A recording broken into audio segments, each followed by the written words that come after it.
Hey everybody, welcome back to my Project 13. I'm going to do an app opening test, a very simple one between the Zenfone 2 and the Moto X Pure Edition 2015, and a speed test and an Antutu benchmark test.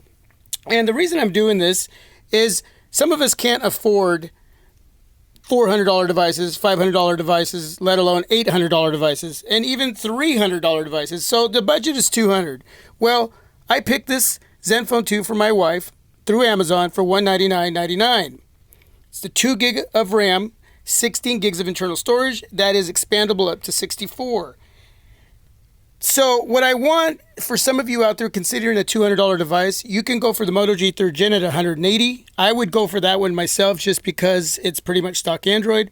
But the Zenfone 2 is a very nice device. It's a very fast device and very customizable. It's got a Zen UI over the top of Lollipop. Now, for me, that's a little too much. It's got 8 pages of bloatware. My wife loves all the customizations, so, as long as she's happy with that, I'm cool. I ran Nova Launcher on my Zenfone 2 when I used to have it earlier this year, and performance was much better, and I disabled a lot of the bloatware. She doesn't want me to touch it. That is what it is, as long as she's happy with it. So what we got underneath the hood is Intel Atom quad-core 1.8 gigahertz on the Zenfone 2. On the Moto X, what we got is a hexa-core Qualcomm Snapdragon 808, 2 cores at 1.8 gigahertz, 4 cores at 1.44 gigahertz. Okay, so basically 2 phablets, 5.5, 5.7, Quad HD, and then we got an IPS display on the Asus Zenfone 2. I did want to mention that it's 1440 by 2560 on the Moto X. Again, 1080p over here on the Zenfone 2. So basic little spec overview. I told you what's under the hood. So let's do this app opening test. Let me make sure everything is closed out. And yes, it is. So, Play Store. Pretty close. This is a device that you're considering, the Zenfone 2. I want you just to kind of concentrate on its performance, not so much the comparison.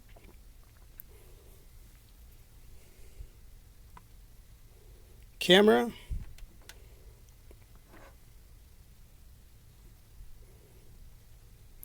My movie player. And let's go to IMDb. That's a lot to load up. As you can see, I didn't show you this, but I have the brightness up on both these devices all the way up. So,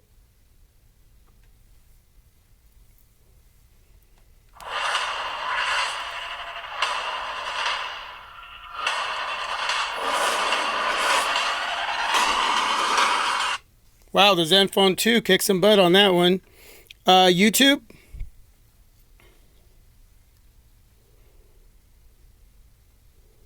Okay.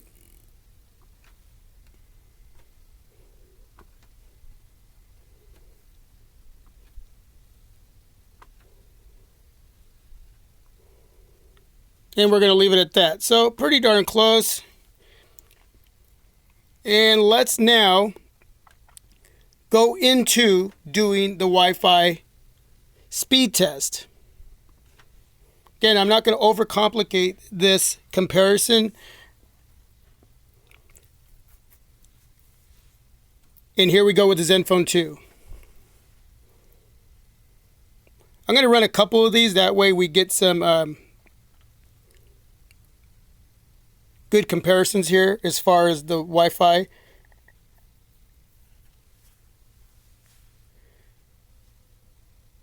And downloads on the Zenfone 2, 8.62 megabits per second. Uploads,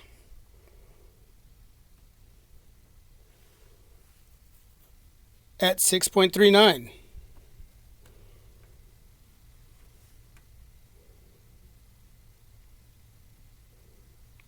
Ping on both of these were exactly the same at 15. That's good to see.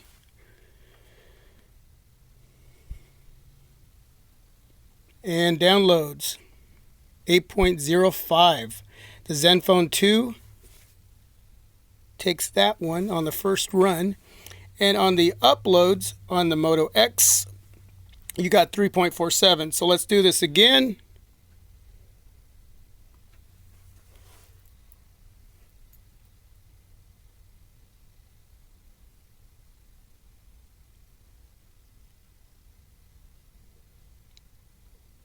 Download speeds here at 8.77, 8.78. Uploads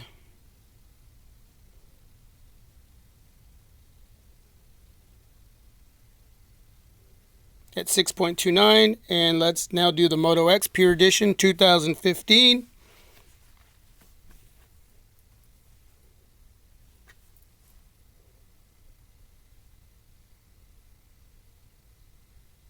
Right now, the Zen seems to be doing just that much better. Of course, the ping on the Moto X is 13 compared to the 17 on the Zen, so a little quicker over here on the Moto X. And 6.03 on the uploads. So I'm pretty sure you can see that. Let's take that out of there. And let's do this one more time. We're going to start with the Zenfone 2.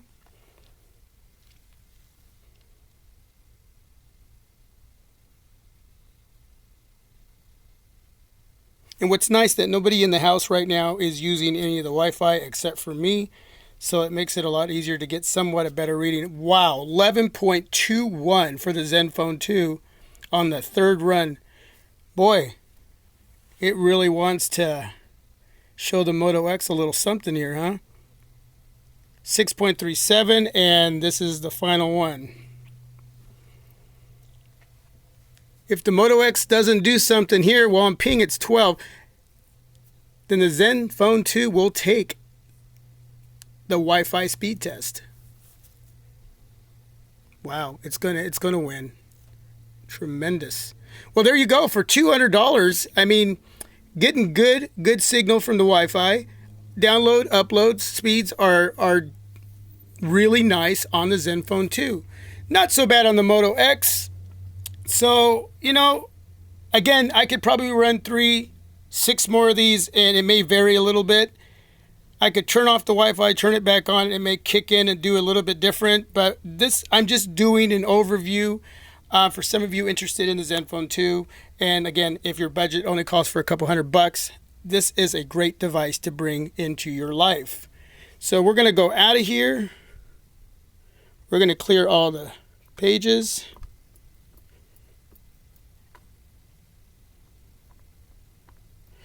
It's a smooth device. The Zenfone 2 is a smooth device.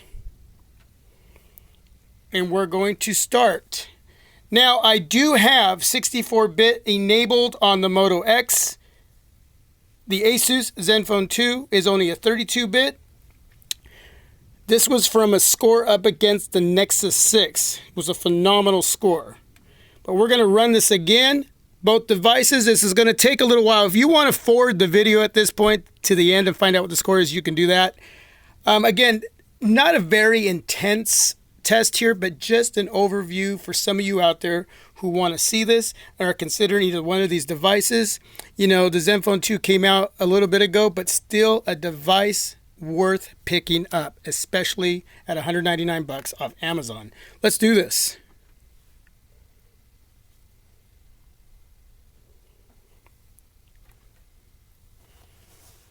All right, so the Moto X was about a second behind. But it should overall do better in the benchmark test, but let's just wait and see what it does. Again, thanks for watching, everyone, especially if you're new. Please subscribe and a big thumbs up if you like this video.